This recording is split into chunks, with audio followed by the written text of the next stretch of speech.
Welcome back to another video, everybody, and welcome back to another video where I just talk about things. In today's video, we've got quite the schedule. Some of the topics we'll be going over, just to give you a little tease, is Malik Willis possibly taking Will Levis's job. The new Hard Knocks team just got announced. We'll take a peek at Alvin Kamara's current situation. We'll dip over into the MLB to talk about All-Star Week and talk about who the new Mike Trout is, as well as a few other things. Real quick before we start the video, we got a couple of quick plugs. Use code WyattzWorld on G Fuel or Prize Picks. G Fuel will save you a discount on any G Fuel products. Prize Picks, it'll match up to $100 of your first deposit. Also, don't forget to use code WYATT10 on any Waggle merchandise. Link is in the description. All right, I'm done plugging now. Let's get into the video.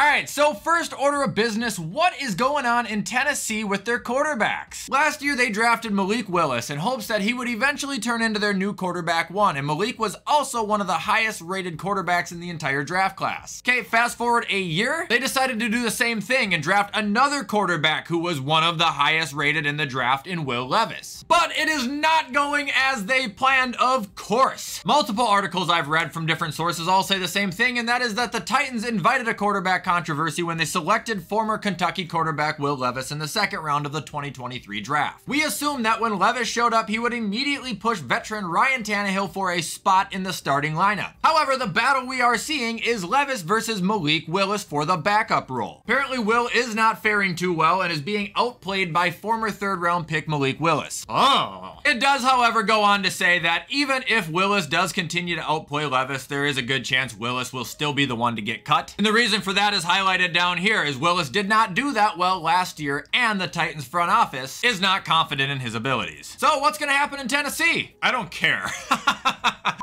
All right, next up, really quick, I just wanted to talk about the NFL supplemental draft that just happened. For those who don't know what the supplemental draft is, basically the league puts its 32 teams into 3 tiers. Teams with 6 or fewer wins are separated from non-playoff teams and playoff teams. The NFL then runs a weighted lottery system similar to the NBA draft, where teams with fewer wins will have better odds to determine the order. As far as who can get picked, the event provides an opportunity for draft-eligible prospects who did not enter the annual spring draft. Examples are Chris Carter and Josh Gordon. They were both drafted in the supplemental draft. Now, as far as the supplemental draft this year, which just took place, here is the news about it. Guess how many players were drafted? 0, none, nada. Now, I don't know how often that happens, but to me, that just sounds kind of crazy that 32 teams, I'm pretty sure, got an opportunity to peek at all these players and they all just went, nah. Like, that's kind of shocking. All right, next up, we will talk about who the brand new, just freshly announced Hard Knocks team is for this NFL offseason, and I believe it does start airing July 19th on HBO. Real quick before I reveal it, if you don't know what Hard Knocks is, basically it's a camera crew that goes into a rebuilding franchise and tries to make a documentary every offseason. It's normally pretty entertaining. And as far as this year's team goes, it has just been revealed to be the New York Jets. I mean, come on, man. Love or hate the Jets, this is gonna be pretty entertaining. I'm also curious to see how the offense looks. Like, is it gonna be a repeat of the Packers last year, or is it gonna look completely different? I don't always tune in, but this one I do plan on watching. Now, moving on, we will see the verdict on Saints running back Alvin Kamara. For those who don't know, back in 2022, Kamara and a couple of his friends allegedly basically just beat the shit out of a guy outside of a Vegas nightclub. Obviously, the stories don't match on either side. I believe Kamara's side is that it was a fight, they were defending themselves, and the guy's side is he was just getting mugged. Regardless, apparently they knocked him out and literally continued to pummel him outside of the nightclub as he was unconscious. It doesn't sound good. But we have now reached what appears to be a settlement. As of yesterday, July 11th, New York Saints running back Alvin Kamara has agreed to plead no contest to a misdemeanor charge of breach of peace for his involvement in a 2022 fight. Kamara and 3 other men were initially facing misdemeanor charges of conspiracy to commit battery and a felony charge of battery with sustainable bodily harm. Kamara is no longer facing felony charges after accepting the plea deal and will do 30 hours of community service and pay the victim $105,000 for medical bill. Alvin is pleased that this matter is behind him and looks forward to a successful NFL season. That's a lot to unpack. You're asking what I think actually happened, judging by the plea that Kamara and the victim took. I think the victim probably started it, Kamara finished it, took it a little bit too far, and now the victim's gonna get any money he can because he knows that he isn't completely innocent in this either. My thoughts.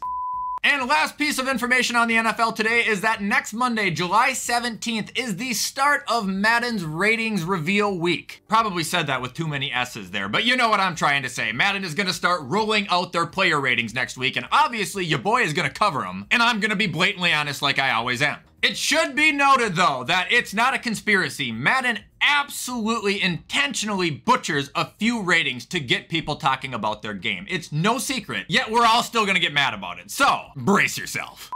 All right, now moving on to the MLB super quick, I just want to recap All-Star Week and the Home Run Derby winner, who was none other than Vladimir Guerrero Jr. Vladdy defeated Randy Arozarena to take the title, and now that's great and all, but that's not really the highlight of the Derby if you're asking me. Two other things were. One was Julio Rodriguez belting 41 bombs in one round. That was fucked. And two was the matchup between Luis Robert and Adley Rutschman. It was insane. I walked my dog thinking it was gonna be boring, and I came back in to see Adley hit 27 and Robert hit 28. That's John Cena versus The Rock quality entertainment there. If you don't watch the Home Run Derby, man, you are seriously missing out. You don't even have to like baseball. This is just 3 hours of grown men hitting objects as far as they possibly can. It's better than fireworks.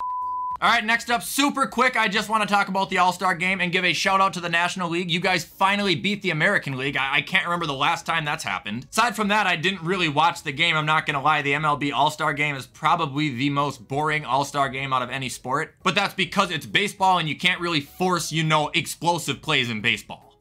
And now I'm going to talk about one final piece of sports information for today's video, and that is me giving my thoughts on who the new Mike Trout of the MLB is. And luckily for the Angels, the new Mike Trout is also an Angel, and his name is Shohei Ohtani. I think it is completely justified, it is completely safe, it is completely sane to say that he is not only the new face of baseball, but the best active player in baseball. Right now, Shohei is batting .302 and leading the MLB with 32 home runs. On top of that, he's also carrying a 7-4 pitching record with an ERA of 3.32 and 132 strikeouts. This is one guy leading the league in home runs, 4th in the league in strikeouts. You can't make that in a video game if you want. This man is only 29 years old on top of that. In baseball, you're just entering your prime. Like, I seriously believe this is going to be a guy that is talked about forever and eventually highlighted as the best player ever.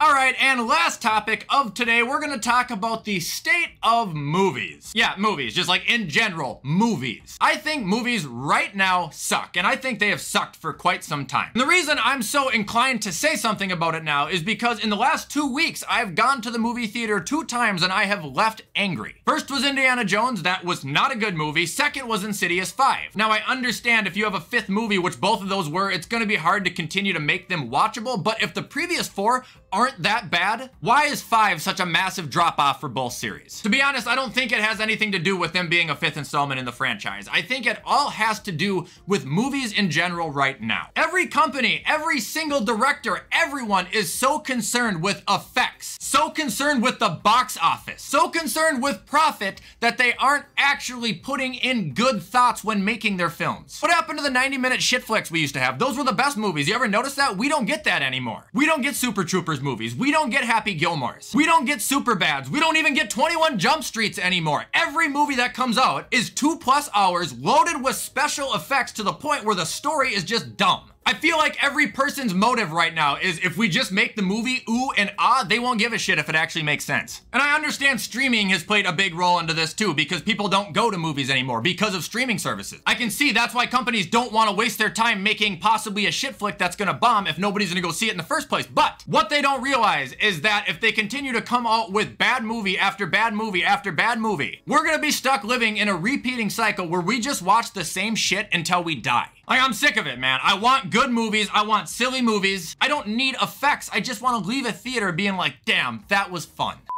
Alright guys, and that is gonna be it for today's video of me just talking about things. I hope you guys are continuing to like these videos. If you are, you already know what to do. Comment, like, subscribe, turn that bell on. I do my best to post on this channel every single day. However, with everything I just said, I'm gonna get this edited so you guys can watch it on time. Keep an eye out on WyattzWorld Extra. I plan to have one up today. If not, it'll be here tomorrow, and I will see you guys next time.